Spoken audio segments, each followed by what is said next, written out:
Hi అండి, welcome to Viju home kitchen. ఇవాళ ఎగ్తో ఒక మంచి రెసిపీని చేసి చూపిస్తున్నానండి. Egg breaked curry. ఇది రొటీన్గా మన ఎగ్ కర్రీ చేసుకునే దానికన్నా చాలా బాగుంటుంది. చేసుకోవడం కూడా చాలా సింపుల్ అండి.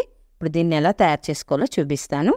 ఇలా స్టవ్ మీద పాన్ కానీ కళాయి కానీ పెట్టుకొని ఒక 2 టేబుల్ స్పూన్స్ ఆయిల్ వేసుకోండి. ఆయిల్ హీట్ అయ్యాక పెద్ద సైజు 3 ఉల్లిపాయల్ని సన్నగా తరిగి వేసుకోవాలి. చిన్నవైతే 4 వేసుకోండి. ఇక్కడ నేను 4 ఎగ్స్తో కర్రీ చేస్తున్నానండి, అందుకే ఉల్లి కొలత చెప్పాను. ఇలా కొంచెం ఉల్లి మగ్గిన తర్వాత 3 పచ్చిమిరపకాయలను కూడా కట్ చేసి వేసుకోవాలి.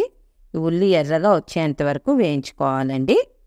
ఫ్రెండ్స్, ఈలోగా ఈ వీడియోకి ఒక లైక్ చేయండి ఫ్రెండ్స్. అలాగే కొత్తగా ఎవరైనా మన ఛానల్లోకి వచ్చి చూస్తున్నట్లయితే సబ్స్క్రైబ్ చేసుకుని పక్కనే ఉన్న బెల్ ఐకాన్ని యాక్టివేట్ చేసుకుంటే నేను చేసే రెసిపీస్ అన్నీ అప్డేట్ వస్తాయండి.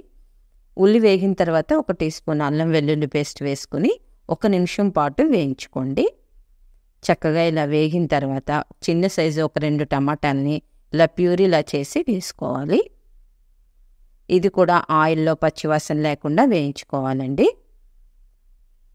ఆయిల్ పైకి తేలుతుంది కదా, ఇప్పుడు ఇందులో మన కారం 1 టీ స్పూన్ వేసుకోండి. అలాగే 1 టీ స్పూన్ ధనియా powder, 1 tea spoon garam masala powder, కొంచెం అంటే కొంచెం పసుపు వేసుకోవాలి.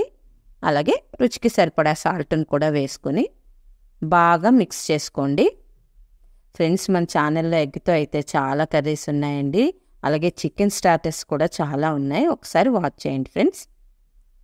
చక్కగా బాగా కలిసింది కదండి. ఇప్పుడు ఇందులో వాటర్ని యాడ్ చేసుకుందాం. ఇలా చివరంబడ వేసుకోండి. ఇలా వేసుకుంటే మనకి వాటర్ క్వాంటిటీ అనేది తెలుస్తుంది. ఇది ములిగే అంతవరకు పోసుకోవాలి. పోసుకున్నాక ఒకసారి బాగా మిక్స్ చేసుకొని ఉప్పు కారం కూడా ఒకసారి చూసుకోండి, మీకు తగినట్టు కావాలంటే వేసుకోవచ్చు.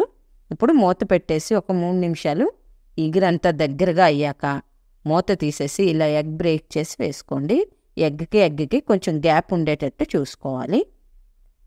ఫ్రెండ్స్, ఇలా కర్రీ చేస్తే మనం వేసే ఇంగ్రీడియంట్స్ అన్నీ గుడ్డుకు బాగా పట్టుకొని చాలా టేస్ట్గా వస్తుందండి. ఇప్పుడు మూత పెట్టేసి మీడియం ఫ్లేమ్లో ఒక 3 నిమిషాలు ఉంచుకోండి. మూత తీసి ఇప్పుడు దీన్ని టర్న్ చేసుకోండి ఇలాగా. ఫ్రెండ్స్, ఫ్లేమ్ మాత్రం మీడియంలోనే ఉంచుకోవాలి. ఏమాత్రం హై అయినా మనకు తెలియకుండానే గుడ్డు అడుగు మాడిపోతుందండి. చక్కగా ఇలా తిప్పేసుకొని మూత పెట్టి ఇంకో 2 నిమిషాలు ఉంచుకోండి. 2 నిమిషాల తర్వాత మూత తీసేసి సన్నగా తరిగిన కొత్తిమీర అలా జల్లుకొని మెల్లిగా కలుపుకోండి. ఈ గుడ్డు చెదరకుండా మెల్లిగా కలుపుకోవాలి. ఫ్రెండ్స్, మీరు మాత్రం ఈ కర్రీ మీకు నచ్చిందా లేదా అనేది కామెంట్ చేయడం మాత్రం మర్చిపోకండి ఫ్రెండ్స్. నచ్చినట్లయితే మాత్రం మీ ఫ్రెండ్స్కి రిలేటివ్స్కి షేర్ చేయండి. అలాగే కొత్తగా వస్తున్న వాళ్ళు సబ్స్క్రైబ్ చేసుకొని చూడండి. తప్పకుండా ట్రై చేసి ఎలా వచ్చిందో కామెంట్ చేయండి. Thank you for watching.